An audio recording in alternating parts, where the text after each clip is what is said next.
নমস্কাৰ বন্ধুসকল, আকৌ এবাৰ স্বাগতম জনাইছোঁ অৰ্জুন টেক চেনেলটোলৈ। তো বন্ধুসকল, আজি প্ৰশ্ন আছে আপোনালোকৰ কাৰণে 11টা। বহুত ভাল প্ৰশ্ন আছে, কাৰণ পৰীক্ষা আহি গ'ল। এইকেইদিন যিমান ভিডিঅ' প্ৰশ্ন দিম, বহুত ইম্পৰ্টেণ্ট প্ৰশ্ন দিম। ভিডিঅ'বোৰ চাই থাকিব মাজে সময়ে, তেনেহ'লেহে পৰীক্ষাত পাছ কৰিব পাৰিব। তো আৰু এটা কথা আছিলে, আসাম পুলিচৰ কিতাপ এটা কিনিলোঁ অলৰেডি। যদি আপুনি ভিডিঅ'বোৰ চাব বিচাৰে, যদি এপ্লাই কৰিছে আসাম পুলিচ যিকোনো এটা পোষ্টত, তেনেহ'লে মই ডিছক্ৰিপশ্যন বক্সত দি দিম, আপুনি তাৰ পৰা চাই ল'ব পাৰিব অসম পুলিচৰ কিছুমান প্ৰশ্ন লগতে উত্তৰ। তো বলক আজি এই ভিডিঅ'টো ষ্টাৰ্ট কৰোঁ। 1 নম্বৰ প্ৰশ্নটো আপোনাৰ আছে জেনেৰেল চায়েন্সৰ ওপৰত মানৱ দেহৰ বৃহত্তম গ্ৰন্থ। এটি খালী ঠাই আছে, আপুনি লিখিব লাগিব ইয়াতে বা ব্লেংক যি কয় আৰু।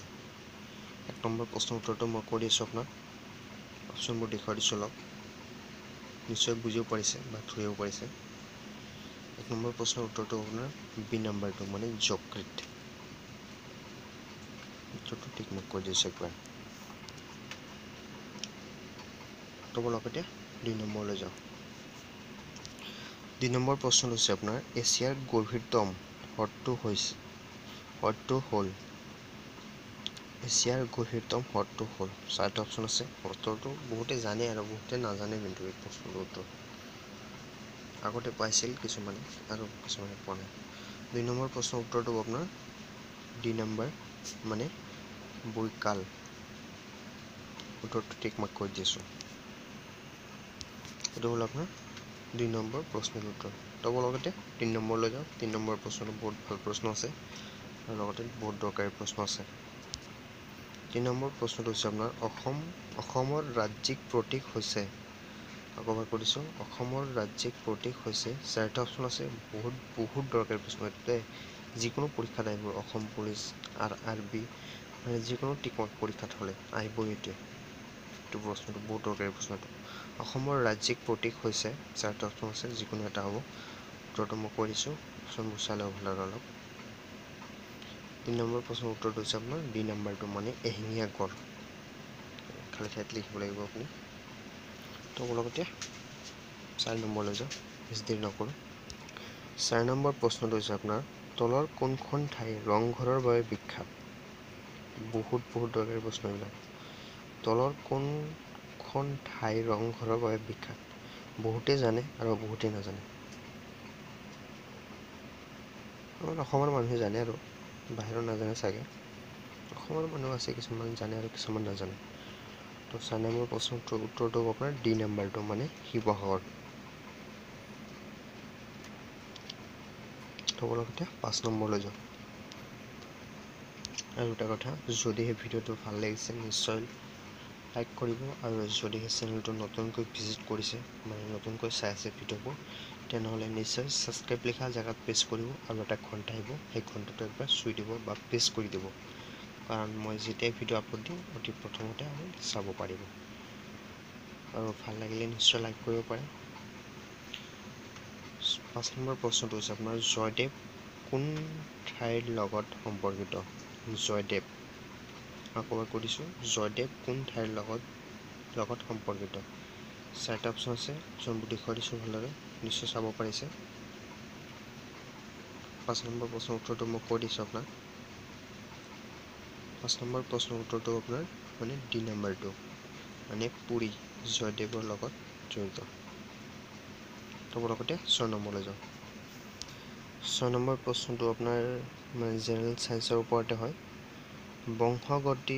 বংশগতিৰ অধ্যায়ক কোৱা হয় ডেছ। 4টা অপশ্যন আছে, যিকোনো এটা হ'ব। অপশ্যনবোৰ অলপ কাটা চিঙা হ'ল, সেইবাবে দুঃখিত। কৈ দি আছোঁ শুদ্ধ উত্তৰটো মই।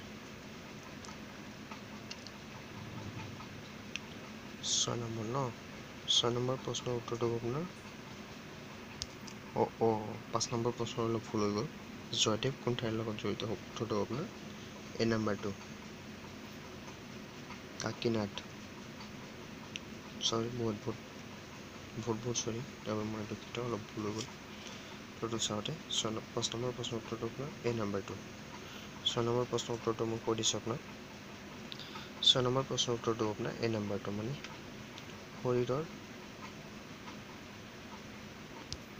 শৰীৰৰ তথ্য 6 নম্বৰ প্ৰশ্নৰ উত্তৰটো আপোনাৰ এই নম্বৰটো মানে শৰীৰৰ তথ্য। তো লগতে 5 হৈ গ'ল। এতিয়া 7 নম্বৰলৈ যাওঁ। 7 নম্বৰ প্ৰশ্নটো হৈছে আপোনাৰ মহাকাশলৈ যোৱা প্ৰথম ভাৰতীয় ব্যক্তি। বহুত ভেৰি ইম্পৰ্টেণ্ট প্ৰশ্ন। আকৌ এবাৰ কৰিছোঁ, মহাকাশলৈ যোৱা প্ৰথম ভাৰতীয় ব্যক্তি। তো মই কৈ দিছোঁ আপোনাক, অপশ্যনবোৰ চাই দিছোঁ ভালদৰে। 7 নম্বৰ প্ৰশ্নৰ উত্তৰটো আপোনাৰ বি নম্বৰটো মানে ৰাকেশ শৰ্মাই গৈছিল ফাৰ্ষ্ট মহাকাশলৈ। 7 নম্বৰ প্ৰশ্নৰ উত্তৰ। তো লগতে 8 নম্বৰলৈ যাওঁ। 8 নম্বৰ প্ৰশ্নটো হৈছে কাৰ্বন ডাই অক্সাইড প্ৰকৃতি হৈছে। 4টা অপশ্যন আছে, যিকোনো এটা হ'ব। কাৰ্বন ডাই অক্সাইডৰ প্ৰকৃতি, এইটো প্ৰশ্ন আগতেও দিয়া হৈছিলে চাগে, পাহৰি গৈছোঁ, তথাপি আহি গৈছে এইটো প্ৰশ্ন। 8 নম্বৰ প্ৰশ্নৰ উত্তৰটো আপোনাৰ এ নম্বৰটো মানে ৰাজ্য। 8 নম্বৰ প্ৰশ্নৰ উত্তৰটো এ নম্বৰটো। আৰু যদিহে ভিডিঅ'টো ভাল লাগিছে নিশ্চয় লাইক কৰিব, আৰু যদিহে চেনেলটো নতুনকৈ ভিজিট কৰিছে তেনেহ'লে ছাবস্ক্ৰাইব লিখা জেগাত প্ৰেছ কৰক, আৰু এটা ঘণ্টা আহিব নিশ্চয় প্ৰেছ কৰি দিব, কাৰণ মই RRB গ্ৰুপ ডি, এছিষ্টেণ্ট লোক পাইলট, RPF আৰু আছাম পুলিচৰ ওপৰত কিছুমান ভিডিঅ' দি আছোঁ আপোনালোকক, মানে প্ৰশ্নও দি আছোঁ লগতে। তো লগতে 9 নম্বৰলৈ যাওক, আৰু মাত্ৰ 3টাহে প্ৰশ্ন আছে, ভিডিঅ'টো শেষলৈকে চাই যাব। 9 নম্বৰ প্ৰশ্নটো আপোনাৰ তলৰ কোনটো এবিধ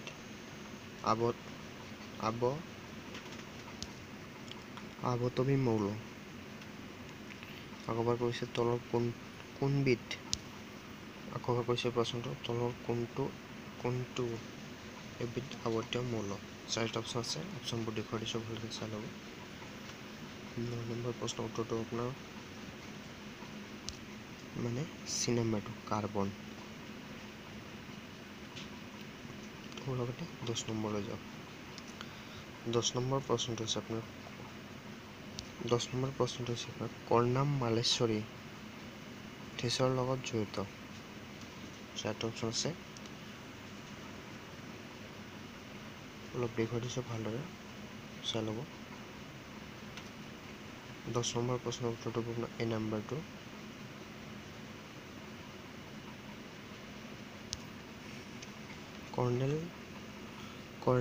কৰ্ণাম মালেশ্বৰী ভূত্তোলনৰ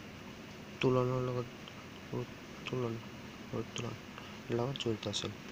তো বলক লাষ্ট এটা প্ৰশ্ন আছে, এই ভিডিঅ'টো দিয়ে আজিৰ মানে ভিডিঅ'টো সামৰণি মাৰিম। 11 নম্বৰ প্ৰশ্নটো বহুত ভাল প্ৰশ্ন আৰু বহুত দৰকাৰী প্ৰশ্ন আছে।